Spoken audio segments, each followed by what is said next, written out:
subject of review by this court judicial review, cannot be undemocratic in our Constitution because of the provisions relating to the appointment of judges, the specific restrictions to which the fundamental rights are made subject, the deliberate exclusion of the Due Process Clause in Article 21, and the affirmation in Article 141 that judges declare but no make law. To this may be added the non-rigid arncindatory process which authorizes by means of 2/3 majority and the additional requirement of ratification. FMBA, Bribery Commissioner, Pedrick Ranasinghe A, 1965, AC 172, Attorney General for the Commonwealth of Australia v. Colonial Sugar, 1914, AC 237, and West v. Commissioner of Terra on Nas Dadio, 1936-37, CLR 657, relied on case law discussed the correct approach to the question of limitation, which may be implied in any legislative provisions, including a constitutional document, how to be made from the point of view of interpretation. It is not a novel theory. Kesavananda FL Kelala Shiat J. 17 or doctrine which has to be treated as innovation of those who evolve heterodox methods to substantiate their own thesis. The argument that there are no implied limitations because there are no XPTCSI limitations is contradiction in terms. The implied limitations can only arise where there are no express limitations. The contention that no implications can be read in an amending power in a constitution must be therefore repelled, sacrand.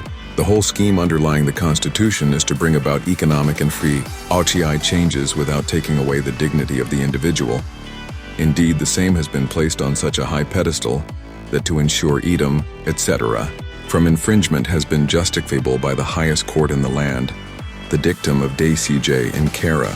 A Eduklan bill points the true picture in which there must be harmony between parts 3 and afford. Indeed, the picture will get distorted and blurred if any vital provision out of them is cut out or denuded of its identity. The basic structure of the Constitution is not a vague concept, and the apprehensions expressed on behalf of the respondents that neither the citizen nor the Parliament would be able to understand it are unfounded. If the historical background, the preamble, the entire scheme of the Constitution, the relevant provisions thereof, including Art. 68 Arc, kept in mind, there can be 110 difficulty in discerning that the following can be regarded as illustrating the basic clements of the constitutional structure. I. The supremacy of the Constitution. 2. Republican democratic form of government and sovereignty the kunt ari. 3. Secular and federal character of the Constitution. 4. Demarcation of power between the legislature and executive and the judiciary. 5. The dignity of individuals secured by the various freedoms and basic rigu in Part 3, and the mandate to build a welfare state contained in Part 4, and 6. The unity and the integrity of the nation, P. 280. The 24th Amendment does no more than to clarify in express language that which was implicit in the unamended Article 368, AHD it docs not or cannot add to the power originally conferred thereunder. FHC entire discussion from the point of view of the meaning of the PRCtion Amendment, as implied in Article 368, and the limitations which arise by implication, leads to the result that the amending power under ATI DC 368 in either narrow nor unlimited. On this footing, the validity of the 24th Amendment can be sustained if Article 368 as it originally stood, and after the amendment is read in the above manner. The insertion of Article 13.4 and 368 and other provisions made will not act the result.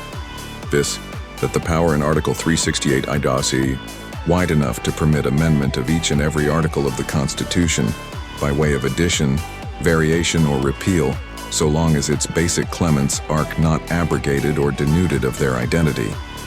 Kewin.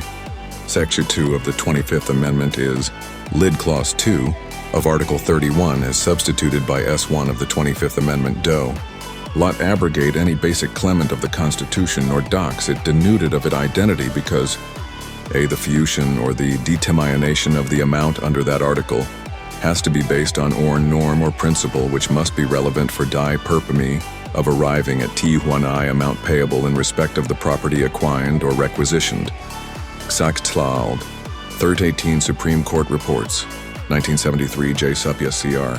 B. The amount need not be the market value, but it should have a reasonable relationship with the value of such property. C. The amount should neither be illusory nor fixed arbitrarily. D. Though the courts are debarred from going into the question of adequacy of the AOU, T. and would give due weight to legislative judgment. The C. examination of all the matters in A, B, and C above is open to judicial review.